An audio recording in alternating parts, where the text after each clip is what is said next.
Assalamualaikum warahmatullahi wabarakatuh. Welcome back to my channel. Pada video kali ini kita akan bahas materi tentang gaya Loren. Sebelum lanjut, jangan lupa untuk like, comment, subscribe, and share jika kalian merasa video ini bermanfaat. Yuk simak videonya. Oke, pada video kali ini kita akan lanjutkan materi dari medan magnetik atau induksi magnetik. Nah, pembahasan kita berikutnya adalah gaya magnetik atau disebut juga dengan gaya Loren. Apa sih sebenarnya gaya Loren itu? Gaya Loren itu adalah gaya yang timbul akibat adanya medan magnet. Nah, akibat dari adanya medan magnet, maka benda akan saling tarik-menarik. Maka timbullah yang namanya gaya. Gaya Loren itu dapat terjadi pada 3 posisi seperti ini, yaitu kawat berarus yang berada dalam medan magnet, muatan listrik yang bergerak dalam medan magnet, kawat sejajar berarus listrik. Nanti kita akan bahas satu per satu. Nah, sekarang kita cara menentukan arah gaya Loren dulu ya. Arah gaya Loren itu kita tentukan dengan menggunakan kaedah tangan kanan. Ini udah kita bahas sebelumnya nih. Yang ibu jari itu arah arus listrik. Kalau jari telunjuk kita, ini arah induksi magnet seperti ini. Nah, sekarang ditambah lagi yang namanya jari tengah. Jari tengah ini menunjukkan arah gaya Loren seperti ini. Jadi tangan kita biasanya kan kita bikinnya seperti ini ya, arus medan. Nah, sekarang seperti ini, kita bikin dia seperti ini. Ini arus, ini dia medan, sedangkan yang ininya adalah gaya Loren. Nah, sekarang kita masuk gaya Loren pada terjadi pada yang pertama itu adalah kawat berarus dalam medan magnet. Jadi seperti ini. Ini ada magnet di antara medan magnet. Nah, disinilah yang kawatnya kita taruh. Berarti ada arus listrik ya. Nah, untuk mencari besar gaya Loren itu F-nya sama dengan B kali I kali L kali sin theta. B-nya ini medan magnet, I-nya arus, kalau L-nya ini panjangnya. Atau boleh juga kita singkat cara ngafal cepatnya, F itu adalah bil sin theta. Untuk theta itu adalah sudut antara B dengan I-nya. Terus yang kedua itu adalah gaya Loren pada muatan yang bergerak dalam medan magnetik. Jadi seperti ini. Ini ada medan magnet, kemudian ada muatan yang bergerak di dalamnya.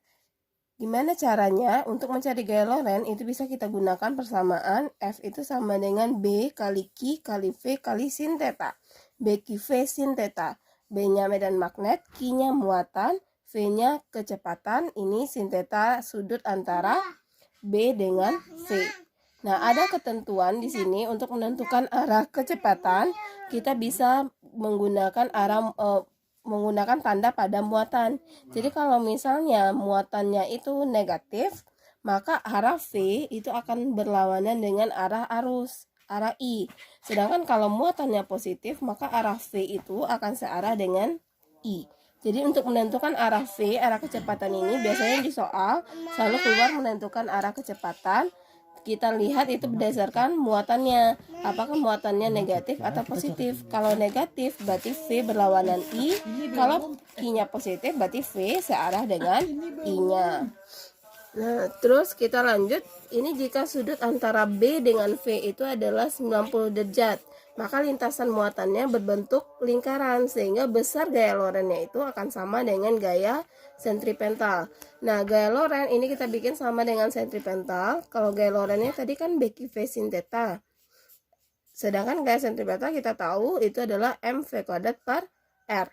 Ini sin theta karena dia 90 berarti sin 90 nilainya 1, maka bagian ini hilang kan. Sekarang kita kali silang dia, R-nya pindahkan ke atas, sedangkan BQ V-nya pindahkan ke bawah. Ini V, salah satunya bisa kita coret, makanya V-nya cuma ada satu aja lagi. Maka untuk mencari R itu adalah M kali V per Q kali B. Dengan R ini merupakan jari-jari lintasan muatan. Yang ketiga itu adalah gaya Loren pada kawat sejajar berarus listrik. Nah, ini konsepnya harus diingat. Kalau konsep gaya Loren itu adalah ketika arusnya searah, maka gayanya akan tarik-menarik. Sedangkan kalau arusnya berlawanan arah, maka dia akan tolak-menolak. Ini kita lihat contohnya. Ini ada 2 kawat berarus. Yang satu arah ke atas, yang keduanya juga ke atas. Artinya mereka searah. Kalau mereka searah maka akan terjadi gaya tarik-menarik. Di sini di 1 itu ada F12, dia menarik yang kedua. Di 2 itu ada F21, dia menarik yang pertama. Nah, ini terpisah sejauh A. Sekarang kita lihat kalau misalnya dia berlawanan arah, satu ke atas, satu ke bawah, maka dia akan saling tolak-menolak. Berapa besar gaya tarik dan tolak-menolak ini? F12 itu besarnya akan sama dengan F21. Nah, rumusnya itu sama dengan mu0 kali I1 kali I2 kali L per 2VA. L-nya ini adalah panjang kawatnya, sedangkan kalau A itu adalah jarak antar kawat. Nah, untuk min 0 jangan lupa ini nilainya 4V kali 10 pangkat min 7. Nah, gimana? Sampai sini udah bisa paham? Nah, untuk gaya Lorentz ini kan baru 2 ya, 2 kawat. Gimana kalau misalnya kawatnya lebih dari 2? Kalau lebih dari 2 berarti namanya lagi resultan gaya Lorentz. Nah, seperti ini ya, ini ada 3 buah kawat. Gimana caranya? Ini konsep gaya Lorentz itu sama dengan konsep vektor. Karena gaya itu termasuk vektor. Ini misalnya, ini kawat pertama arahnya ke atas, kedua arahnya ke atas, yang ketiga arahnya ke bawah. Kita lihat yang pertama dulu. Yang pertama itu dengan yang kedua adalah tarik-menarik. Berarti bikin gayanya seperti ini. F1, 2. Yang pertama dengan yang ketiga itu dia tolak-menolak. Berarti arahnya ke sini. Ini F1, 3. Untuk kawat kedua itu yang kedua dengan yang pertama itu tarik-menarik kan. Ke sini arahnya F21. Yang kedua dengan ketiga itu tolak-menolak, ke sini arahnya F23. Nah, untuk yang ketiga dengan pertama itu dia tolak-menolak, ke sini arahnya F31. 3 dengan kedua dia juga tolak-menolak, berarti ke sini juga arahnya. Nah, sekarang konsep yang pertama itu adalah searah. Intinya kalau gayanya searah maka mereka dijumlahkan. Mana dia contohnya? Kalau kita mencari gaya Lorentz pada kawat kedua, ini kan searah nih, tinggal jumlah F21 tambah F23. Ini juga searah, berarti F31 tambah F32. Terus yang berlawanan arah, kalau berlawanan arah maka kita akan mencari selisihnya. Yang besar kurang yang kecil atau yang kanan kurang yang kiri. Nah, ini kan kelihatan gampang ya, tinggal dijumlah dan mencari selisih. Padahal untuk mencari F1, F21 dan F23 kalian kembali lagi ke rumus dasarnya yang ini. Kalau dicari F21 maka ini I1, I2. Tapi kalau F23 berarti ini I2 dan I3. Nah, sampai di sini paham? Nah, lanjut kita lihat contoh soalnya ya untuk gaya Lorentz. Ini bunyi soalnya. 3 kawat saling sejajar seperti gambar. Ini ada kawat 3 buah sejajar, I1-nya 2 ampere, I2-nya 3 ampere, I3-nya 4 ampere. Arah arusnya mereka searah ya, sama-sama ke atas. Pertanyaannya, besar gaya Lorentz per satuan panjang pada kawat terletak di tengah-tengah adalah, berarti yang tanyanya F2. Nah, gimana cara carinya? Ini yang tanyanya adalah F2. Sama kayak konsep tadi, kita bikin dulu gaya yang bekerja pada benda kedua. Antara benda kawat satu dengan kawat kedua, ini kan searah. Kalau searah apa tadi? Tarik menarik. Berarti di sini kita kasih gayanya. Berarti ini F21. Antara yang kawat 2 dengan kawat 3 dia juga searah, berarti juga tarik menarik. Berarti sini kita kasih nama F23.